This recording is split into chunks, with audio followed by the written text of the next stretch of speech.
From the air, the island looked like something had peeled it.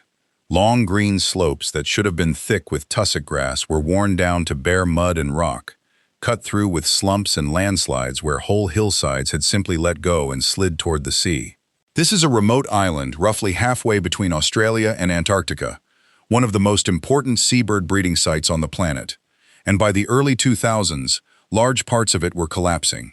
Nothing had bombed it. No volcano, no drought, no oil spill. The island was being eaten. And the thing eating it was not a predator at all. It was rabbits. Not thousands. At their peak, well over 100,000 rabbits were grazing an island most people have never heard of, in the middle of one of the roughest stretches of ocean on Earth. They stripped the vegetation that held the soil in place. The slopes gave way, and the burrows of nesting seabirds slid down the hills with the mud. A place that had survived sub-Antarctic storms for thousands of years was being turned to bare rock by a small grazing animal that should never have been there in the first place. So Australia decided to remove them. Every rabbit, every rat, every mouse, on an island of more than 10,000 hectares, in that ocean, in that weather. It became one of the largest eradication projects ever attempted, and it very nearly went wrong in a way that taught the world a lesson about how tangled these problems really are. Take 1 second to subscribe before we dive in. You will not want to miss where this one ends. The island is called Macquarie Island. It sits far south of Australia, closer to the ice than to any city, a thin strip of land in a belt of ocean known for some of the worst weather on the planet. It has no trees. It is cold, wet, and almost constantly windswept. And to the animals that breed there, that is not a hardship. That is the entire point. Islands like this are seabird cities. Millions of penguins, albatrosses, petrels, and other seabirds come to Macquarie to nest. Because for a bird that spends its life over open ocean, a remote island with no land predators is the safest nursery in the world. There are no foxes here, no cats hunting in the way they hunt on a mainland. A bird can lay its egg on the open ground or in a shallow burrow and leave it, because for thousands of years nothing was there to take it. The whole ecosystem was built on one assumption: no mammals. It is hard to overstate how central that assumption is. A ground-nesting seabird is, by mainland standards, almost defenseless. It cannot fight. Many of them cannot even move well on land, because their bodies are built for a life at sea, not for running from a predator across open ground. Their defense was never teeth or speed. Their defense was distance. They chose islands so far out in the ocean, so remote and so hard to reach, that nothing dangerous had ever managed to get there. For millions of years, that strategy was perfect. It made these islands the richest bird breeding grounds on the planet, and it left every animal on them with no defenses at all against a predator that could suddenly arrive by boat. Macquarie was also doing something quietly important beneath the surface. The tussock grass and the megaherbs, the giant leafy plants found in these southern islands, were not just scenery. Their roots held a thin, fragile layer of soil onto steep slopes in a place that is battered by rain and wind almost constantly. The plants, the soil, the birds, and the weather were locked together in a balance that had taken thousands of years to settle. Remove any major piece of it, and the rest would not simply carry on. It would unravel. Then the ships came. Macquarie was discovered in the early 1800s, and almost immediately it became a place to kill things. Sealers arrived first, hunting the fur seals nearly to nothing, then boiling down elephant seals and penguins for their oil in enormous numbers. It was, for a while, one of the more brutal industrial slaughter sites in the Southern Ocean. But the sealers left behind something that would outlast them by far longer than the sealing itself. They brought rats and mice, which came off the ships the way they always do, unseen and uninvited. And then, deliberately, sailors released rabbits. The idea was simple and common at the time. Put rabbits on a remote island so that future crews and castaways would have something to eat. It seemed harmless. It was not. On the mainland, these animals had predators, competition, and diseases that kept them in check. On Macquarie, they had almost none of that. What they had instead was an island full of ground-nesting birds that had never learned to be afraid, and slopes covered in soft vegetation with nothing to stop them eating it. The rats and mice went after eggs and chicks and insects. The rabbits went after the plants. And the island began to change. For a long time, the rabbits were the visible disaster. Their numbers rose into the tens of thousands, then past 100,000. They ate the tall tussock grass and the lush megaherbs, the big leafy plants that had evolved in this cold, wet place and grew nowhere else in such abundance. As the plants disappeared, the roots that held the thin soil onto the steep slopes disappeared with them. Rain that the vegetation used to absorb now ran straight off bare ground. Hillsides destabilized. Landslides tore open nesting areas and buried others. An island was quite literally sliding into the sea because of a grazing animal. People had understood the rabbit problem for decades, and they had already tried to fight it. And this is where the story takes its first strange turn, because the first attempt to save Macquarie is what set up its biggest disaster. In the 1960s and 70s, scientists introduced a disease to control the rabbits. It was a virus that specifically targets rabbits, spread with the help of fleas that were also introduced to carry it. And it worked, at least at first. The rabbit numbers fell dramatically as the disease moved through the population. For a while, it looked like a clean victory. The vegetation started to recover in places. The slopes began to stabilize. But knocking down the rabbits revealed a problem that the rabbits had been hiding. The island did not just have rabbits, it had cats. Cats had also been brought by the early ships, and they had been living on Macquarie for well over a century, hunting through the nights. And what those cats mostly ate, once the rabbits were abundant, was rabbits. The rabbits had become the main food supply, propping up a large population of a completely different invader. So when the disease crashed the rabbit numbers, the cats did not politely decline with them.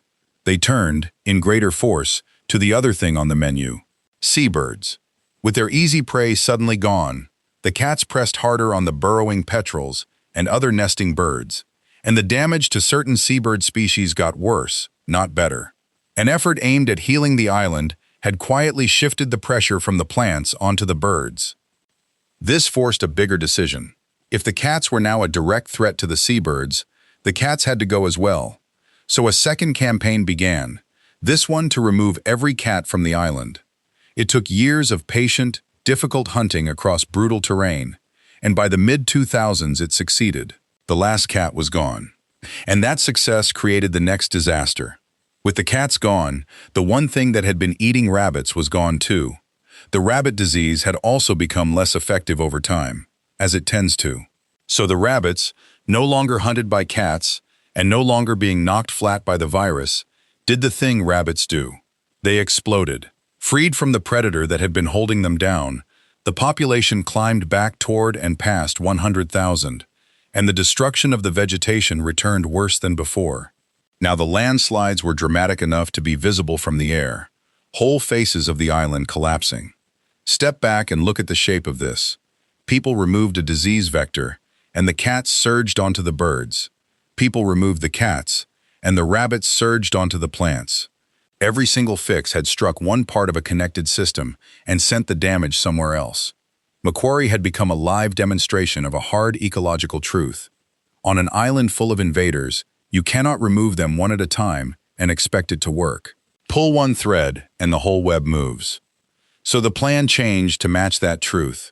Instead of targeting one animal, then another, and watching the balance lurch each time, Australia decided to do something far more ambitious and far more expensive.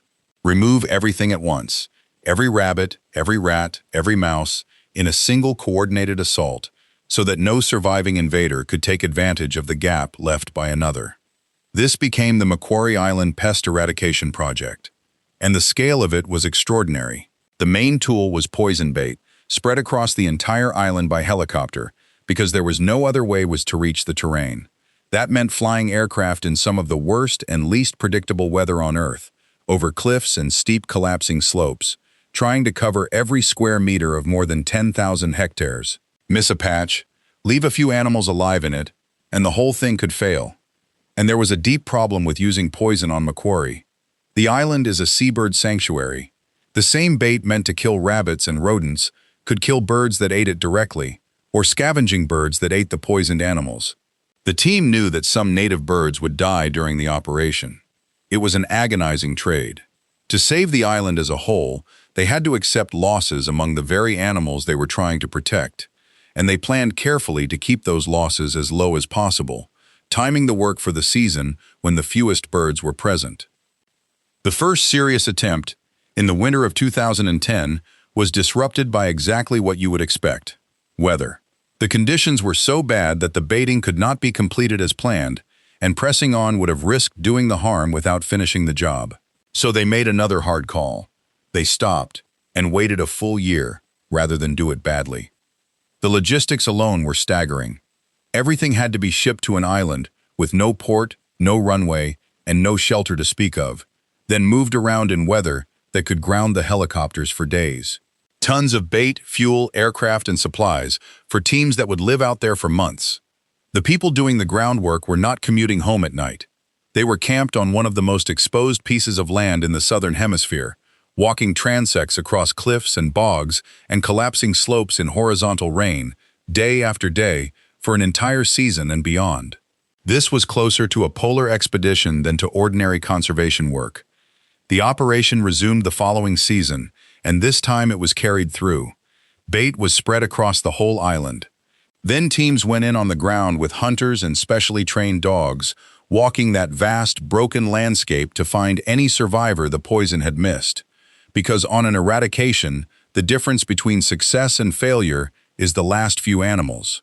One pregnant female left alive can undo everything. The dogs were trained to find rabbits and rodents and to leave the native wildlife alone, and they became the sharpest tool in the whole effort, able to detect a single animal in terrain where a person would walk straight past it. Then came the part that eradication projects are least comfortable with: waiting and being honest about it. You cannot prove an animal is absent just because you have stopped seeing it. The team searched for years, across seasons, with dogs and cameras and patrols, before anyone would say the words out loud. And in 2014, Macquarie Island was officially declared free of rabbits, rats, and mice. After roughly a century and a half, every introduced mammal was gone.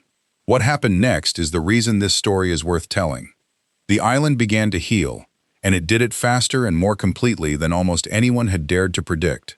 Freed from constant grazing, the tussock grass and the great leafy megaherbs came surging back across the slopes. Green returned to ground that had been bare mud. As the plants returned, their roots knitted the thin soil back onto the hillsides, and the landslides slowed. The physical body of the island began to stabilize for the first time in generations. And the birds responded. Burrowing petrels, the small seabirds that had been hammered for a century by rats, eating their eggs and chicks, started to recover, nesting in places that had been unsafe for them for as long as anyone had records.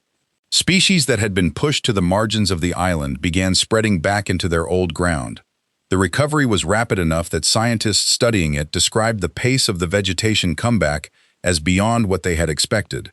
Insects and invertebrates that live in the soil and leaf litter, the quiet foundation that everything else feeds on, began to rebound as well, rebuilding the base of the food web from the ground up. It is worth being clear about what this did and did not fix, because this is not a magic story. Some things that Macquarie lost are gone for good. A small bird called the Macquarie Island parakeet and a subspecies of rail were driven extinct on the island long ago, in large part by the cats, and no eradication brings those back.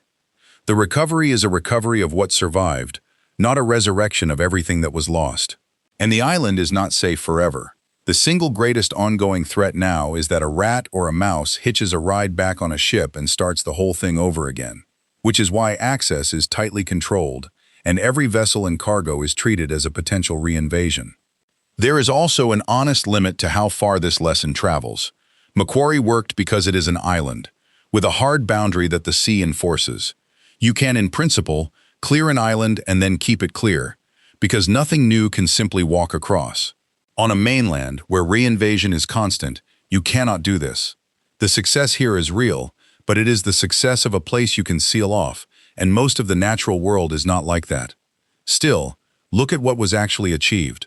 A remote island more than 10,000 hectares in size, in one of the most hostile ocean environments on the planet, was completely cleared of animals that had been destroying it for 150 years.